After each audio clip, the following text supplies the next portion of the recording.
ನಮಸ್ಕಾರ ಸ್ನೇಹಿತರೆ, ಮತ್ತೊಂದು ಮಿನಿ ಲಾಗ್ ಆಗಿದೆ ನೋಡಿ. ಇಲ್ಲಿ ನೋಡ್ತಾ ಇರೋದು ಎರೆಹುಳು ಗೊಬ್ಬರದ ಘಟಕ, ವರ್ಮಿ ಕಾಂಪೋಸ್ಟ್ ಘಟಕ ಮಾಡಿದ್ದೀನಿ.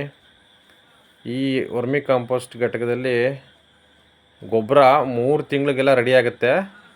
ಅದೇ ನಾವು ಬೇರೆ ಸಹಜವಾಗಿ ಗೊಬ್ಬರ ರೆಡಿ ಮಾಡಬೇಕು ಅಂದರೆ 9 ತಿಂಗಳು 8 ತಿಂಗಳು ಅಷ್ಟು ಬೇಕಾಗಿರ್ತದೆ.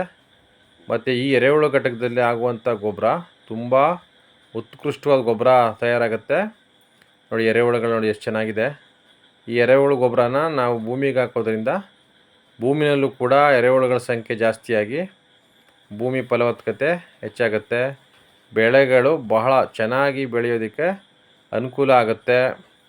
ಮತ್ತು ಭೂಮಿನಲ್ಲಿ ತೇವಾಂಶ ಯಾವಾಗಲೂ ಕೂಡ ಹಿಡಿದಿಟ್ಟುಕೊಳ್ಳುವಂಗೆ ಎರೆಹುಳುಗಳು ಸಹಾಯ ಮಾಡುತ್ತೆ ನೋಡಿ. ಎರೆಹುಳುಗಳ ಸಂಖ್ಯೆ ಹೇಗಿದೆ ನೋಡಿ, ಎಷ್ಟು ಚೆನ್ನಾಗಿದೆ. ಎರೆಹುಳುಗಳು ಮಲ್ಟಿಪ್ಲೈ ಆಗ್ತಾ ಹೋಗ್ತವೆ ಯಾವಾಗಲೂ. ಭೂಮಿಗೆ ಇದು ಮಿತ್ರ, ಭೂಮಿಯ ಮಿತ್ರ ಎರೆಹುಳು. ಪ್ರತಿಯೊಬ್ಬ ರೈತರು ಕೂಡ ಈ ಥರದ್ದೊಂದು ಎರೆಹುಳು ಘಟಕಗಳನ್ನ ಇಟ್ಕೊಂಡ್ರೆ ಭೂಮಿನೂ ಕೂಡ ಫಲವತ್ತಾಗಿರ್ತದೆ. ರೈತರು ಕೂಡ ಬೆಳೆಗಳನ್ನ ಚೆನ್ನಾಗಿ ಬೆಳಿಬೋದು. ಇದರ ಬಗ್ಗೆ ಇನ್ನೂ ಹೆಚ್ಚಿನ ಮಾಹಿತಿಯನ್ನು ನನ್ನ ಯೂಟ್ಯೂಬ್ ಚಾನಲ್ನಲ್ಲಿ ನಾನು ಶೇರ್ ಮಾಡ್ಕೊಳ್ತೀನಿ. ನನ್ನ ಯೂಟ್ಯೂಬ್ ಚಾನಲ್ನ ನೋಡಿ, ಸಬ್ಸ್ಕ್ರೈಬ್ ಮಾಡಿ, ಶೇರ್ ಮಾಡಿ, ಕಮೆಂಟ್ ಮಾಡಿ.